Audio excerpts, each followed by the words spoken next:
Hello friends, ഇന്ന് നമ്മൾ നോക്കുന്നത് നമുക്ക് 1 ഇഞ്ചിൻ്റെ പൈപ്പും അല്ലെങ്കിൽ 3/4 ഇഞ്ചിൻ്റെ പൈപ്പും ഉണ്ട്. നമ്മൾ ഡി ബിയിലേക്ക് മെയിൻ സർക്യൂട്ടുകൾ കാര്യങ്ങൾ ഇടുന്നത് 1 ഇഞ്ചിൻ്റെ പൈപ്പ്, അതായത് 25 mm പൈപ്പ്, 20 mm പൈപ്പ്, ഇങ്ങനെയുള്ള പൈപ്പുകളാണ് നമ്മൾ ഉപയോഗിച്ചിട്ട് വയറിങ് ചെയ്യുന്നത്. ഈ വയറിങ് ചെയ്യുന്ന സമയത്ത് നമുക്ക് ഒരു പൈപ്പിലൂടെ മാക്സിമം എത്ര വയർ വരെ നമുക്ക് കൊണ്ടുപോകാമെന്നാണ്. അല്ല, ഓവറായിട്ട് നമ്മൾ വയർ കൊണ്ടുപോയി കഴിഞ്ഞാൽ എന്ത് സംഭവിക്കുന്നത് വെച്ചിട്ടുണ്ടെങ്കിൽ, അതായത് ഏതെങ്കിലും ഒരു വയർ എന്തെങ്കിലും ഒരു ഹൈ ലോഡ് വന്നു കഴിഞ്ഞാൽ എല്ലാ വയറും ഡാമേജ് ആവാനും കത്തിപ്പോകാനുള്ള ചാൻസസ് ഉണ്ട്.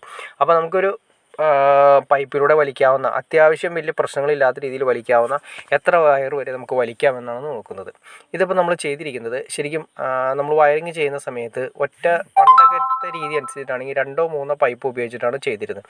പക്ഷേ ഇത് അങ്ങനെ ചെയ്യുന്നേക്കാൾ ബെറ്റർ സെപ്പറേറ്റ് പൈപ്പുകൾ പോകുന്നതാണ് ഏറ്റവും ബെറ്റർ. ഒരു 3 ഫേസ് ഡി ബിയിലാണെങ്കിൽ ഏറ്റവും കുറഞ്ഞത് ഒരു 13 പൈപ്പ് അല്ലെങ്കിൽ 12 പൈപ്പെങ്കിലും ഉണ്ടാവും. അതായത് മീറ്ററിലെ ബോക്സിലേക്ക് പോകാനായിട്ട്, 3 ഫേസ് മീറ്റർ ബോക്സിലേക്ക് പോകാനായിട്ട് 2 1 ഇഞ്ച് പൈപ്പ് നമ്മൾ സാധാരണ കൊടുക്കാറുണ്ട്. അതുപോലെ തന്നെ ബാക്കി 10 പൈപ്പ് ഏകദേശം ഒരു ആവറേജ് ഒരു 3000 സ്ക്വയർ ഫീറ്റ് അല്ലെങ്കിൽ 2500 സ്ക്വയർ ഫീറ്റിന് ഇടയ്ക്ക് വരുന്ന വീടുകളിൽ ഉറപ്പായിട്ട് നമുക്ക് ഉണ്ടാവും. കാരണം അത്രയും പൈപ്പ് ഉണ്ടെങ്കിൽ മാത്രമേ വയറുകളെല്ലാം നല്ല രീതിയിൽ വലിയ കംപ്ലയിൻറ്റോ കാര്യങ്ങളോ, ഇൻഡക്ഷൻ ഇല്ലാതെ, അതായത് കംപ്ലയിൻറ്റ് മാത്രമല്ല, ഇൻഡക്ഷൻ എന്ന് പറഞ്ഞ കറണ്ട് ഉണ്ട്. അതായത് വയർ ഭയങ്കരമായിട്ട് ടൈറ്റ് ചെയ്തിരിക്കുന്ന സമയത്ത് ഇൻഡക്ഷൻ കറണ്ട് ഉണ്ടാവും. അതില്ലാതെ നമുക്ക് കൊണ്ടുപോകണമെങ്കിൽ വയർ ഓവറായിട്ട് ടൈറ്റ് ചെയ്യാതിരിക്കുന്ന ഏറ്റവും ബെറ്റർ.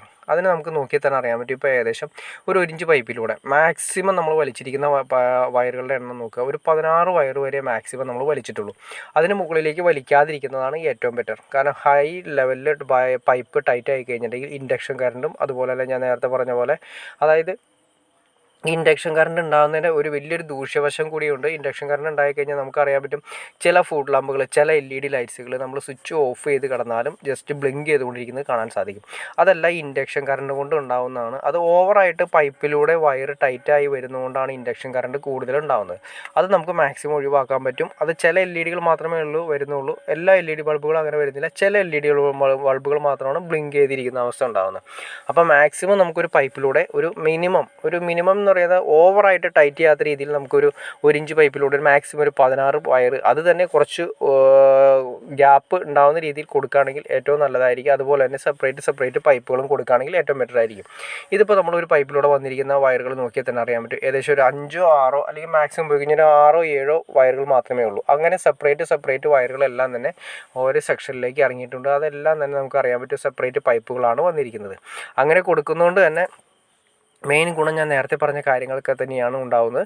അപ്പോൾ അതുകൊണ്ട് നമ്മൾ സെപ്പറേറ്റ് പൈപ്പുകൾ കൊടുത്ത് ചെയ്യുന്നതാണ് ഏറ്റവും ബെറ്റർ. ഓക്കെ ഫ്രണ്ട്സ്, അപ്പോൾ നിങ്ങൾക്ക് ഏകദേശം എങ്ങനെയാണ് ഒരു 3 ഫേസ് ഡി ബിയിലേക്ക് മാക്സിമം പൈപ്പുകളൊക്കെ കൊണ്ടുവരേണ്ടതെന്നും എത്ര വയർ നമുക്കൊരു പൈപ്പിലൂടെ വഹിക്കാമെന്നൊരു ഐഡിയ കിട്ടിക്കാണെന്ന് ഞാൻ വിചാരിക്കുന്നു. ഇനി അതുപോലെ തന്നെ എന്തെങ്കിലും ഡൗട്ട്സോ കാര്യങ്ങളോ ഉണ്ടെങ്കിൽ തീർച്ചയായിട്ടും കമൻറ്റ് ചെയ്യാനും മടിക്കരുത്. അതുപോലെ തന്നെ ഷെയർ ചെയ്യാനും മടിക്കരുത്. സബ്സ്ക്രൈബ് ചെയ്യാനും മടിക്കരുത്. ഒരു കാര്യം പ്രത്യേകം പറയാം, ലൈക്ക് ചെയ്യാനും മടിക്കരുത്. ഓക്കെ ഫ്രണ്ട്സ്, അടുത്ത വീഡിയോയിൽ കാണുന്നവരെ ഓക്കെ.